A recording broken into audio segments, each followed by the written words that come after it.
John Carpenter's The Thing fell flat with critics when it came out in 1982 and has become a cult classic since. But how does it land with somebody watching it for the first time in 2024? Let's talk about it.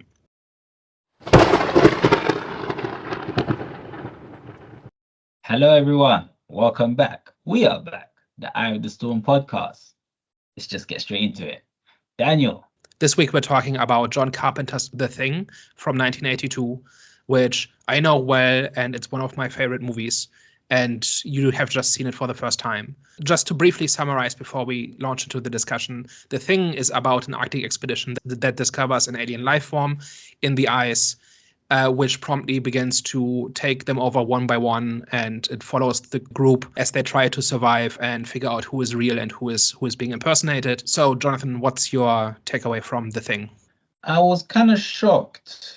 Firstly, I've seen the second movie. So the second one is a prequel, right? The one that came out in 2000. Okay, cool. The first one, this one is definitely way better than the second one.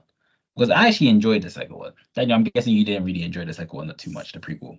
It's been a while since I saw it. I remember it as being not that good and kind of redundant, but not actually bad. That's kind of high. But I've also not seen it in years. Yeah. So I don't know how I would feel about it if I watched it again. But yeah, that was kind of my takeaway. My takeaway back then. Yeah. Well, the second one, I actually thought it was good.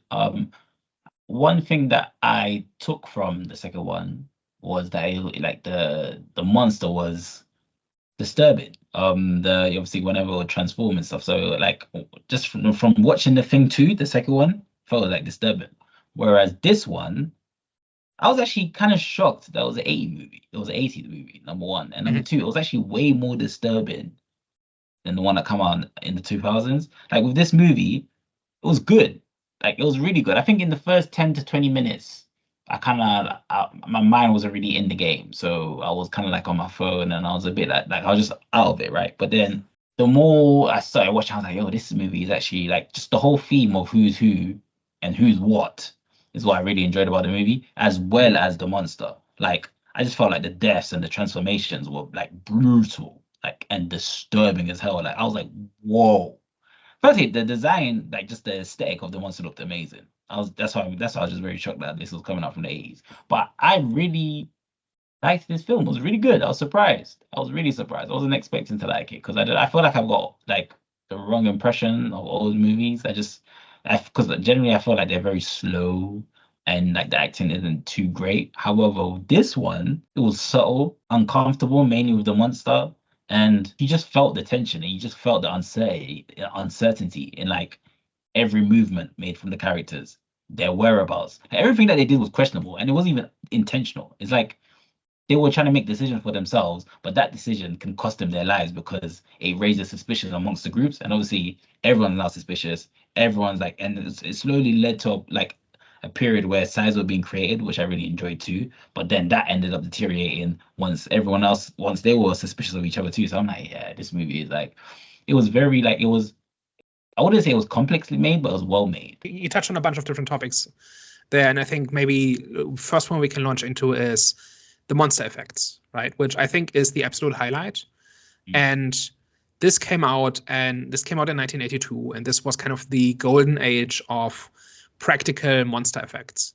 So if this one surprised you, you might want to watch more movies like that, where this whole look and the way they made, like we saw already Alien, which was kind of in the same vein, right?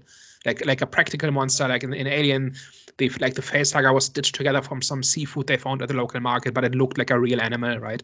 And this one doesn't look real exactly, but it looks like it's really there. Whereas in the 2011, I think, remake, that's like the silly age of CGI, right? Where they used a lot of CGI, but it didn't look quite as good as it could have.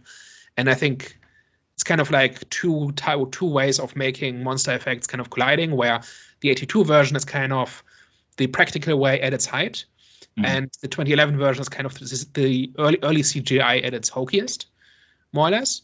And I think that's why the two don't really compare that well, right? And I think that's because, and that's why this one works so well.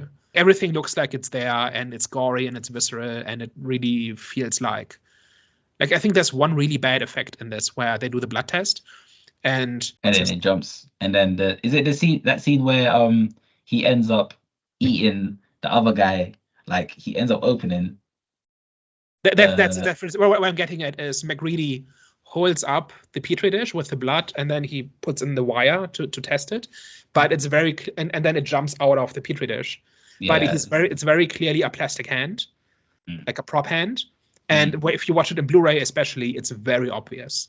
And that is but because they had to do the effect, I'm guessing like there was like maybe like a pipe through the hand or something to make it jump out, or whatever, however they did it. But it's very obviously like a fake hand, like a plastic hand. But every other effect looks amazing, I think. That's what I was gonna say. Besides that, I was so surprised that it looked so good. Like, so was this like a revolutionary movie? As in, like, was this pretty much a film where you wouldn't like was the start or the birth of like effects like that in other movies as well? That really starts in the 70s and then goes into the 80s and then eventually gets superseded by bad CGI. Okay. So this did not invent this, I don't think, but it's using the technology to its fullest. Okay. So these kinds of practical creature effects and this kind of look is something you see throughout 80s, like late 70s to mid 80s or so, sci-fi horror movies. I don't think it revolutionized the technology, but it used it in a very creative way. Like every creature design is different, like in every scene it's different, and that's baked into the story, or it's not just random things happening, but this is just how the thing is, right? But every time you see it, it looks different because it's change, it's mutation, and it's mimicry and all of those things. So I think that really helps it hold up in a way that like early CGI doesn't, because it just looks that good and it's detailed. And if you look at it in a better format, it looks better, right? To me, like you could even like this movie would be great even if everything else about it was terrible. Just the monster effects themselves just make it above average. Honestly, it was creative as well, especially the scene for me. It was the highlight was when the doctor was it that scene where he was like he got his arms cut off while putting his hands by the monster's stomach. Yeah. That scene was crazy. Number one, it was unexpected, and it was just like just watching the kills and the way that it happened, and just the transformations, and like just the way that the monster was just like freaking transforming into whatever it was transforming into. It makes me wonder, like, who is sick enough to think of like just a script and just the visual elements of this is crazy. Like, honestly, I wanted to delve into the minds of the creators of this movie because, yeah. So, did this movie have like any influences, or was this like an original? So it's based on a short story from the 30s, which was then adapted into like a schlocky sci-fi story in the 50s, and then this is essentially a remake of an adaptation, essentially. And it was panned at the time for being dark and visceral and bleak and just no fun. And then over time, people kind of recognized it for how good it is. Wow. But yeah, just to stay on the creature effects for 1 second, like every scene is different, and it's kind of like it's like a shapeshifter, right? It kind of goes into like the different forms depending on what it is. Like maybe one of my favorite one is where they have a corpse that's the thing, and I think that's the autopsy scene, and they kill it. And the head kind of falls off, and its tongue kind of shoots out, and it wraps it around a chair, and it just pulls itself away, and then it sprouts spider legs and runs away. It's like every moment is different, but it kind of feels like a continuation, right? It's not just random stuff happening. It's actually like it's evolving before your eyes. And it felt more disturbing than stuff that you see in anime. And in anime, you see some real disturbing stuff. So the fact that it does that in a movie, in a live action, I'm like, whoa, like, you sick and mofos. Like, well done, congratulations to them. But it was just remarkably done. So, do you know did this film have a big budget? So this had a $15 million budget back in 1982, and it had a $20 million box office. So very mediocre success. So just to compare it with other movies of the time, like Terminator from 2 years later, had a $6 million budget. So this might be a decently high budgeted movie for the time. I don't really know the production background of it, like how it was made, but I think that a lot of that money went into kind of just the creature effects and definitely that's what I was asking. Cause like this just was you could tell it had to be because everything about it was complex. So for you, in terms of the thing, is the highlight the creature effects, or is it the story? How do you feel about the story number first? So besides the creature effects. So for me, the whole thing about finding an alien in the ice and you don't know what it is, and it's so you slowly start to get information about what it is and how it behaves and how you can interact with it. Like that is something that is inherently interesting to me. And this whole thing about like I'm a sucker for this whole crime scene horror kind of thing, by which I mean you don't see the events themselves happening, you see the aftermath of it, right? And you kind of piece it together from context clues and from evidence, right? So when they go to the Norwegian base to find out what it is, and like the buildings have been torched, and there's a bloody axe just sticking into the wall, and there's broken glass everywhere, and there's blood on the floor. Like each of that kind of tells a story about what happened. And that kind of then mirrors with what happens later on when they start fighting the thing, right? But just them walking through this abandoned research station in the Arctic, and clearly something terrible has happened here. And you like with every scene, with every camera shot, you get just a little bit more information. You get another piece of the puzzle. That is something that I'm really into. So I don't actually need to see the thing happen. I just need to see its effects and its aftermath, and that's almost more interesting than if you see just I think one of the things that makes the remake, or sorry, the prequel so redundant is that we don't need to know how it took over the Norwegian base. We already know how it operates, and we saw the aftermath of it taking them over. So to me, that whole kind of thing is really interesting, and there are not that many movies that actually do this, and fewer that do it well.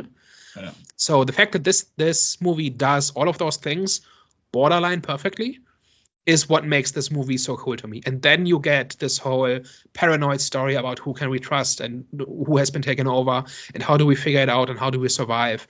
And then we get all the way to the end and we still don't know if it's a happy ending, right?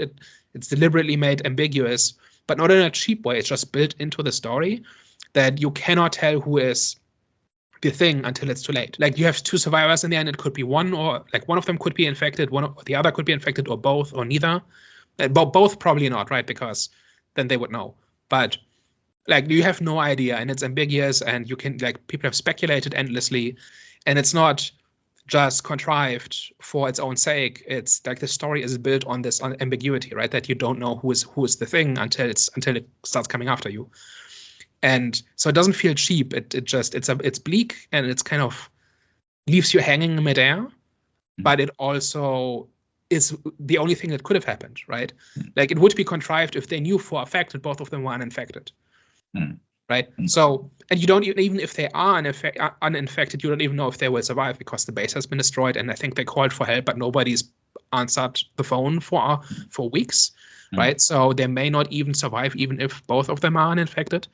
So this entire thing just hangs together, and in the middle, we have the slow escalations of them. Like intelligent, capable people trying to figure this out and survive and try to get an advantage and try to outsmart this thing, which is kind of a wild animal, but also more than that, right? And I think this is up there with Alien and even probably better in terms of how this whole thing unfolds, right? Like I think there are very clear parallels in terms of how they kind of figure out the properties of the thing and how they kind of start gathering weapons and they devise the blood test and they try to keep each other accountable and all of those things, right? It all just works. It all just fits together into this giant mosaic. And it's just borderline flawless. No, I agree. And for me personally, I think you even touched on a point where I think you mentioned paranoia. And I think that's what kind of separates this film from like other type of group survival type of movies. Because for me, I love group survival type films, right? So for me, the reason why I felt like this was a bit different, especially with the cliffhanger, because those type of cliffhangers you see a lot, right? Where you just don't know, is ambiguous. But with this one, I felt like it felt different because of the events prior to that, whereas it just played on paranoia so well. And like you said, like they're all smart, you know what I'm saying? They're all smart, do you get what I'm saying? And then it got to the point where they were making dumb decisions, but those dumb decisions were triggered because they don't know who to trust. Someone could literally breathe funny and they'd question that breathing. They say, oh, so you know what I'm saying? Like, you weren't breathing like that before. Where did you go? So that's what just made that cliffhanger even way better because it's like I said, prior to that, you just didn't know who was who and what was what. So yeah, I think this was definitely more original and more original than these type of films. And I would agree. I would say this is slightly better than Aliens, because even though it was not similar settings, but it's group survival as well, and they're both against, well, it's kind of similar settings, both against an extraterrestrial being. This one just felt more well put together in terms of the internal conflict that was going on amongst the teams. I think both of them are up there in terms of the greatest sci-fi horror movies or sci-fi movies. And there was just a whole bunch in that era that really just really worked and really are the genre at its peak. It's taste whether or not you rank one or the other higher than the other. But yeah, I think the Thing is a little bit more focused and just focused on this one thing, which is they're getting picked off one by one and they have to figure out who is infected and who isn't. And that's kind of the entire movie. And in between, you kind of have these little character moments that are not very clearly, there's not a lot of emphasis on it. So there's no time spent at all on the on the personal lives and the interpersonal conflicts. It's all about this core story. And then the characterizations kind of is kind of the foundation of it, right? And Aliens might be a little bit bigger and there's more stuff happening, and so it's taste which one of the two you like better. But yeah, I think they're both excellent. And the Thing, personally, is just more my thing in terms of what it's about and how it feels. Also, it felt like the prequel was a remake of this. There wasn't anything original about. I'm not trying to kind of change the direction of the conversation, but it's still the Thing. And the prequel did feel like it was just a remake of it. So I wonder why they went for that decision. Why they didn't try anything new. But yeah, I don't know. I don't know what that decision making process was. It feels a bit strange, right? Like you say, if you're gonna tell that story about how the Thing was first discovered, then and it could be different, right? Because it means the expedition in the original has a lot of information, right? They actually get a lot. One thing I wanted to bring up is how it's not really a mystery. If you look at the first 20 minutes of the movie, they go from first experience, from that opening scene where the Norwegian helicopter is chasing the dog, right? And it later turns out the dog is carrying the Thing or is the Thing, all the way to they know everything about where the Thing came from. That's 20 minutes. So it's not about discovering that. It's not about that mystery. It's not about discovering that information. It's handed to them basically without any effort.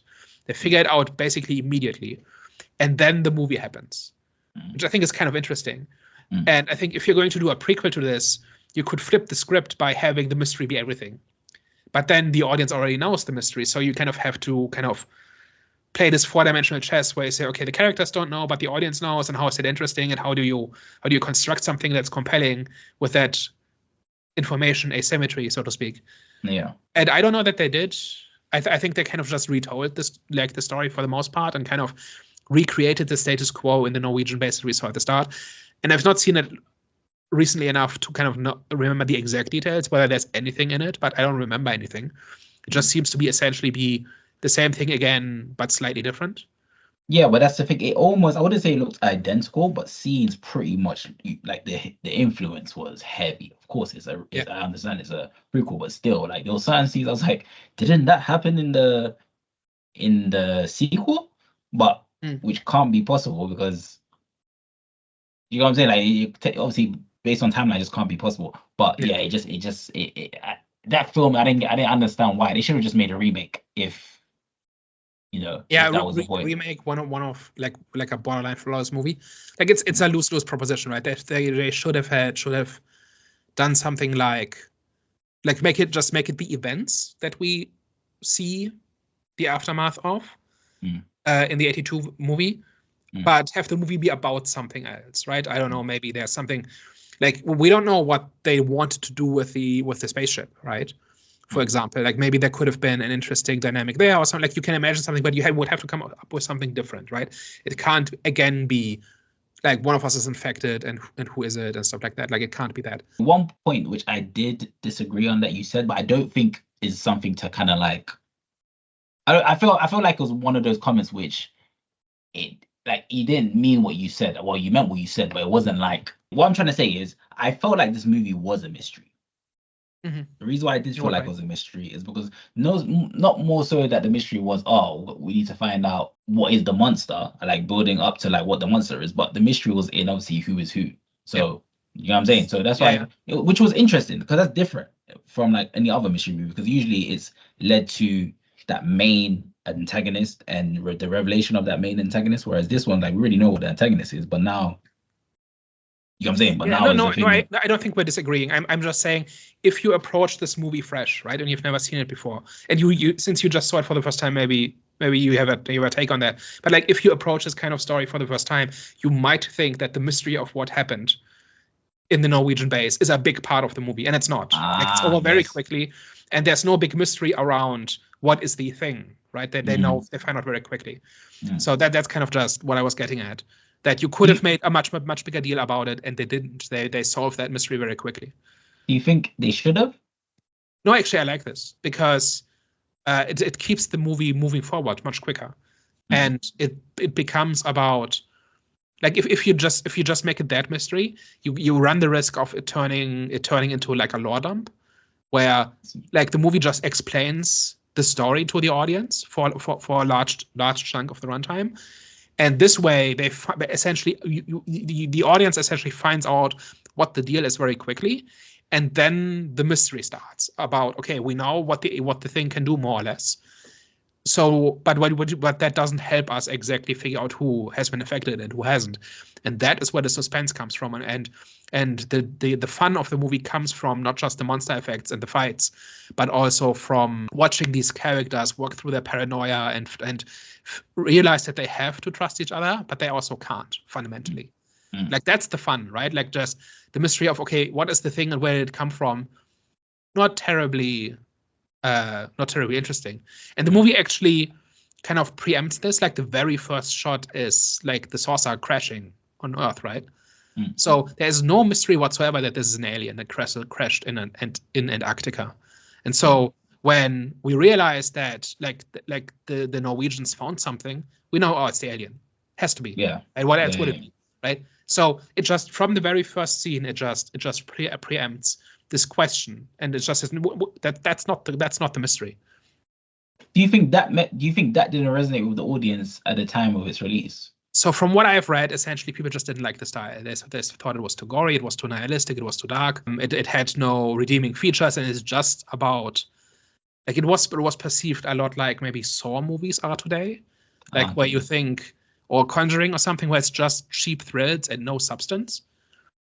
Except this movie actually has substance, right? It has like characters that are put into a difficult situation, and then we watch them work through it. Like, there is in fact something going on here, which kind of brings me to like one of the big criticisms that this movie has, is that its characters are too weak, that they are all the same and they are all cardboard cut out and there's nothing to them and they're all interchangeable. So what do you think about the characters watching this? I won't agree with it, but I will agree with it to an extent. I wouldn't agree with their weak point, but I didn't really see a difference in character due to the fact that there wasn't enough time spent on their personalities. Because obviously it was like our main concentration was on the main threat, so obviously that received more screen time. And obviously, and the paranoia, that was obviously the main point of the film, in terms of like the main message that was going to come across, in terms of like, okay, the paranoia is pretty much the selling point of this film. So I think because of that, we only saw characters in a state of fear, and which could be perceived as weakness, but in a state of fear and paranoia. So I don't think we had enough time to, see their personalities. So I understand why people may not like the film, if that's the reason, because a lot of the times the audience want to resonate with the characters, right? They want to resonate with the characters. Obviously, that wasn't the film's goal. The film's purpose wasn't to kind of like go through each backstory in order for us to resonate with the character. It was more so they wanted us to focus on paranoia and how characters are dealing with that paranoia and what that paranoia does and how it can break down an individual, especially a team. So I think that was its main concern. But because, like I said, because a lot of people want to be able to resonate with the character, unfortunately, this film is not the film for that, where you can resonate with the character. You just have to kind of like, is a paranoia film. That's what you have to concentrate on. So I understand it, but I disagree with it. But at the same time, I understand. So I think different things are important in different movies. And here, I think it is the case that the characters are not terribly well developed, and we spend very little time on their personal issues and their personal relationships and so on. And like if you put a gun to my head and told me to kind of define each, like, and describe each character, like for some of them I could do it, for others not so much. But I think that's okay for a couple of different reasons. For one, because them not knowing each other terribly well is part of the point, that they don't not like they have been on this Arctic station for a while now, and they kind of know each other, but ultimately they're co-workers, right? They're not friends, they're not a family, and for them to kind of stick to themselves and to not be the closest in terms of their personal relationships, I think is totally in character and totally appropriate to the situation. And also, I think they do have personalities. They're just not part of the plot.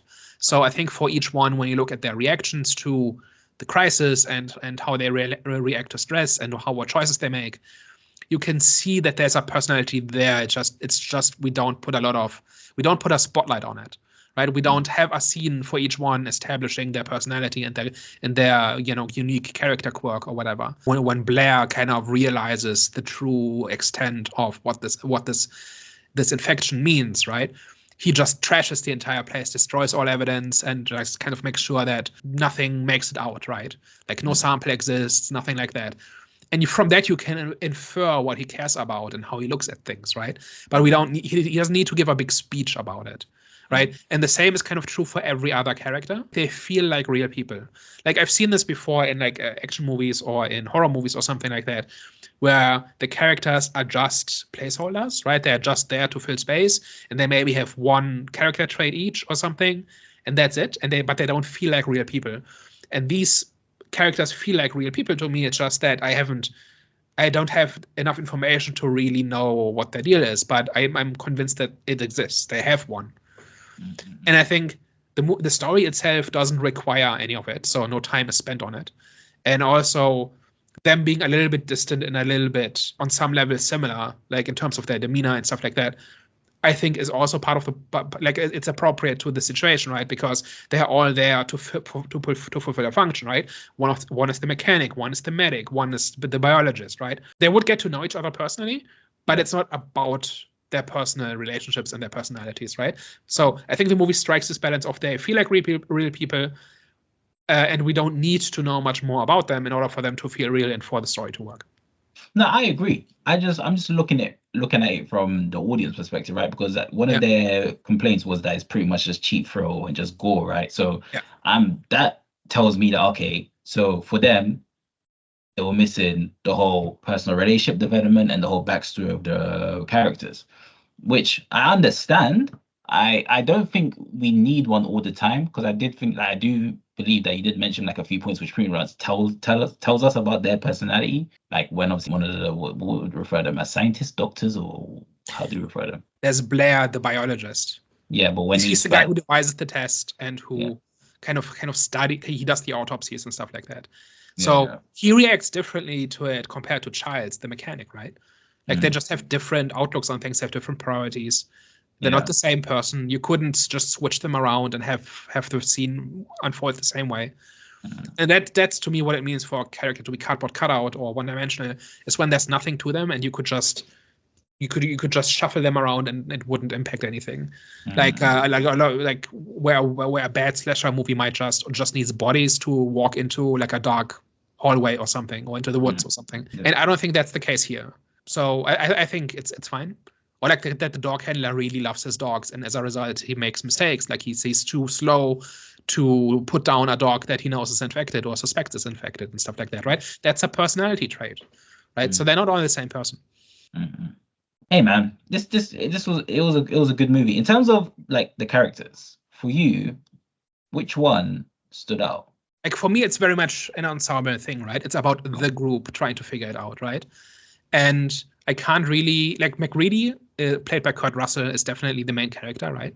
He's one of the two that survives in the end, and we follow him for a lot of it. He makes a lot of the decisions, and I never really cared for him. Like there's nothing for me where I say, oh, that's cool, I want to see more of this character. Maybe Blair, because he's the one who figures things out and who tries to understand it, and then use that knowledge to help people survive. Like that kind of that I can kind of relate to that idea. Like for me, it's not about the individual characters in this movie, right? But I think Blair is probably the one who's the most interesting. Or like if I could rewrite, well, if I had to rewrite the movie with more focus on one, Blair might be the one for me. How about you?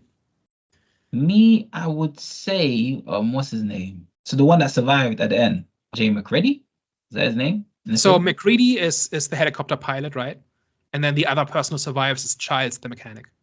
Yeah, sorry. So is the helicopter pilot, the one that pretty much went rogue? Yeah, McCready. He was my stand-up because he was like that necessary evil that was needed to kind of like spice things up and trigger the paranoia. So I think, he definitely him. He certainly drives things forward, right? But yeah, I wouldn't necessarily say he sparks the paranoia. For me personally, I'd say like he spices things up. Yeah, he forces the issue in a few places, and that forces people to react and make decisions and drive things forward. But yeah, I think we've mentioned it. But like one of the things that really works about this is how professional everybody is. Like there's no cheap drama here. It's just intelligent people trying to survive a difficult situation. It's a lot like Alien in that way. And I think that just always makes it a better story. So realism for you is important. Like it depends on who they are, but these people would keep their calm, right? Like these people would stay calm. These people would try to figure it out, even if they dislike each other, they would work together. That's like all of these are professionals and scientists, and they're there for a reason. Like all of them are in the Arctic for some kind of reason, right? And that then carries over when it's about survival, right? And they are already they volunteer to be in an environment where every day is a struggle for survival, right? And where you have to be professional and you can't, indulge in drama or whatever, right? You have to be professional even if you don't like the other person. You just still have to work together, and that kind of translates into how they react in that crisis. And I think it makes for a better story. It makes it more interesting and more enjoyable to watch. And when they do make mistakes, it's earned, right? Because they just have this one blind spot, or they're tired, or they're paranoid, or they're afraid. But their baseline is be professional adults. I think that's as well. That was like my kind of standout, was the whole, like, I could imagine, like, even like what I actually enjoyed was that even though these people were professionals and even though they're one of the smartest people, obviously, from their country, it was enjoyable, and it was very like, I could tell that this would actually happen in terms of how they were getting, like, how they were breaking down. It just felt slow, but it felt not too much, not slow. It felt like at the right pace. It's like they didn't off rip end up, when something crazy happens, then all of a sudden everyone just loses their cool, loses their ish, and then they just pretty much go out of their element, right? They're not. Yes. But this one, it was a slow breakdown of how they're slowly breaking mentally. So yeah, I agree with you there as well. And it's been a while since movies did this, right? Like it's easy to say they wouldn't make a movie like this anymore, but they also didn't make movies like this like very, very often in the 2010s and 2000s a little bit. Like the 2000s had this fetishization of the professional, right? Like the FBI agent and the scientist and the special forces type. So there was a little bit of that, but a lot of it, like there for a while now, there's been this trend towards kind of like childish drama, and just watching adults do their thing, even under stress, is something that I think as time has gone on, fewer and fewer movies actually do. And I can't prove this. It's just a feeling, right? Like that's kind of been the general trend. And so when I go back to an 80s movie, 70s movie, and everybody is an adult, it's refreshing. And that's not just because older movies are always better or anything like that, but it's like that's one, like it's a trend that has been happening over the last decades, right? That characters in movies less and less behave like adults that you can actually see behave like that in the real world, right? I think that's because of the universal effect. They just want to make everything inclusive. Obviously, for a bigger audience equals bigger money. So yeah, well, I'm not really talking about Like Well, people are, right? I'm talking about just how people behave, like in terms of their personalities. yeah. Right? That people make responsible decisions and are disciplined and things like that, right? The things you would associate with adults. No, yeah, but just to add to that, it's like I think for some reason people are kind of put off by serious tone type of films. I don't know why. I generally love them. One of my biggest complaints is that I think a lot of these movies nowadays, like you say, are very childish. Even like I'm talking about like the 18 rated type of movies. A lot of the times they're childish. They just seem like for more younger audience, even though it's R rated. Whereas this one, like it did feel mature. So I don't know what it is, but it feels like just like serious tone movies have to kind of be like watered down for the audience. So that's what I'm saying, more universal in that sense. I think it's a bit like Marvel humor, right? In the sense that if you do it once, it can be refreshing and fun to watch, and then you do it again and again and again, and suddenly everything feels the same, right? So at some point, people have lost that balance, right? Where having a character kind of be a bit wacky, a bit unhinged, and a bit irresponsible can be fun to watch. But if everybody is like that, it gets tedious very quickly. And then you go back like to a movie before this happened, and it's like, oh, is that how adults are supposed to behave? Kind of thing. Yeah. And it's not like old movies are always better about everything, right? But it's like one of those trends.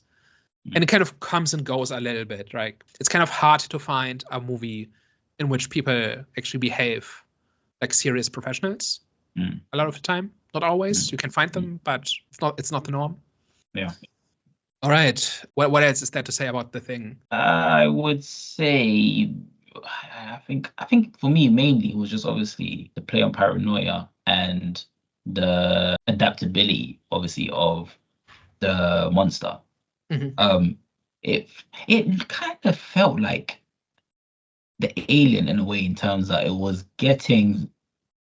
well, to be fair, they did say that it was adapting and it was like kind of like learning and it was getting smarter. So I think the way that was executed as well was really good, because you see the progression and how smart it's getting. So that was definitely another highlight for me. Yeah.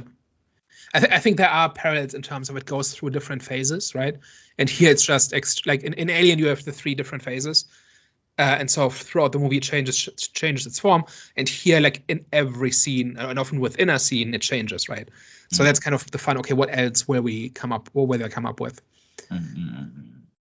How would you compare this film amongst other monster movies? So I think I've asked you this before. So you wouldn't say it's the best, but you say it's one of the best, right? I think it's definitely up there. Like saying it's the best, that's a tough call to make, just exactly which one is the best. So I'm just really into monster designs, and I want to see creativity on screen. And I want to say, oh, that's cool, or that's creative, or something like that. And this just has that like almost every other minute, right? How do you think? And I think it's unbeatable at just the creativity in the monster design. How do you think today's audience would receive this film? If it came out as a new movie today, I don't know. I actually think it would land pretty well, because.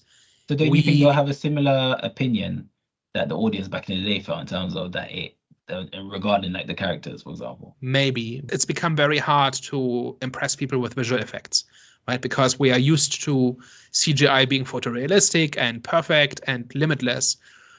But what's been a shortage of is cool things to put on screen, right? And like whenever somebody actually does something creative with the tools, it kind of stands out.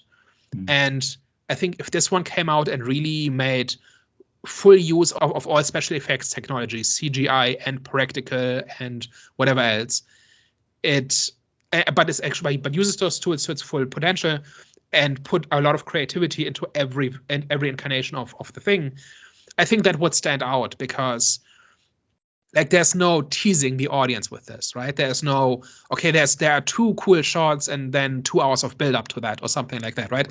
It just keeps going, like the thing shows up first relatively quickly, and there's no idle time. And like the first 20 minutes to 30 minutes are establishing what happened, what the thing is, where it came from, and then very quickly we actually see it do things, right? I think the first time it comes out is in the kennel, right, where the infected dog is put among the others and starts infecting them, and it turns into this giant pile of fur and blood. And from there, it just doesn't stop. And I think the amount of creativity that is in this, as applied to modern CGI technology, could be something special, where it's just this wild ride that doesn't stop. Just this approach of doing one creative scene after the next, and you never know what's going to come next. But if when it comes, it feels like it belongs, and it doesn't feel arbitrary, and in hindsight, it kind of feels like a cohesive whole. Like, I think that would resonate with audiences. And on that basis, I think it would land pretty well. I think also that's why it's held up so well with modern audiences. Like, it's not like this secret, like, insider tip that nobody's heard of, but a couple of people are really into it. Like this has only gotten more popular over time, and I think it is because of the creativity, right? It's not just about, hey, how cool does this one shot look? But like, the entire movie is just steeped in creativity and putting cool images on screen. And I think that is something that modern blockbusters kind of, like, if you go back through a lot of our reviews this year, a lot of the time I say, okay, they had this one cool scene or this one cool shot, but that's 5 minutes of the movie. And why wasn't the entire movie like that? Right? And I think a lot of modern movies really have this problem where they have one cool idea, but it's not enough to fill the movie, or they don't fill the movie with stuff like this. And you don't get a lot of it. And you get a lot of waiting around until it gets good and then it's over. That kind of thing. And The Thing doesn't do that. The Thing very much just gives you, I think it's an hour 40 something, and there's always something interesting happening. It's always moving forward. It's always introducing something new, or it's paying something off, or whatever it is. And that even today is above average. That still makes it a top tier movie, just by doing that. Yeah, because I feel like with today's movies, it's like it's one or the other. It's either the CGI and the effects.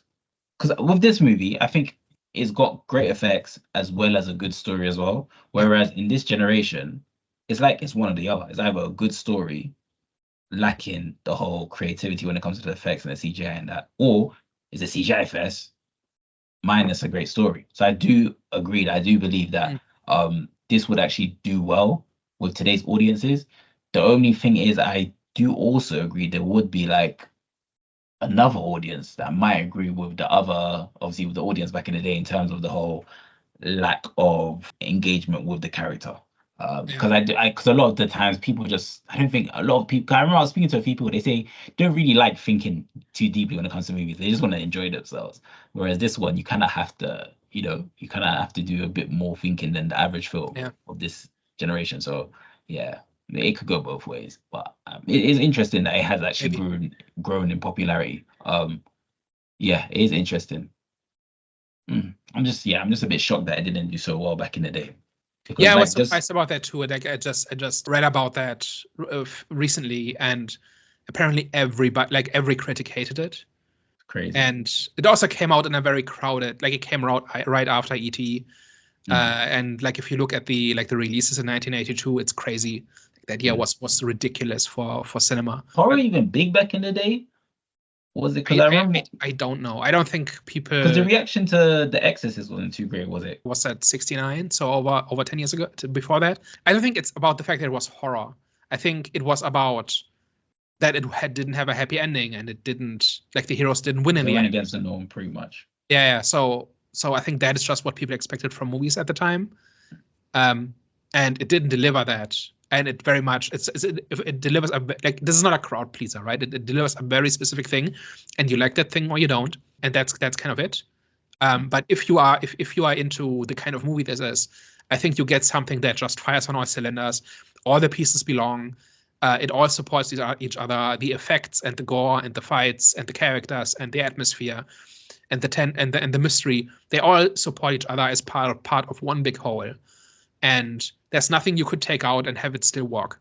And there's nothing redundant or just piled on or to check a box or whatever. It's just like a coherent, focused story that pretty much does one thing, and it does it as best as it can. Yeah, I think that's what great movies are made of. Yeah, I don't think there's much to add. I think we've pretty much gone through the highlights. I think my impression of old movies is slightly shifting. Obviously after watching The Alien and now watching The Thing, is that okay? I think I'm starting to yeah, my mentality towards older movies is starting to shift. So the thing was it was a pleasant surprise, a disturbing one, but it was a pleasant one. I enjoyed it. I don't think there's such a thing as a perfect movie, but this gets close. Right? Like there is not a lot you can really criticize about this in terms of it just doesn't, in terms of things that just don't work or that are just mistakes. I think the main thing is, can you get on board with the kind of movie this is? And if yes, then you're in for a ride. Perfect movie? God damn. No, I've said that there's no such thing as a perfect. I know you said, but it's close to it. I know, but Yeah. that's how you get down. Like I'd have to think about that. Yeah. But I do see why. I do see why. Guys, thank you very much for tuning into today's episode.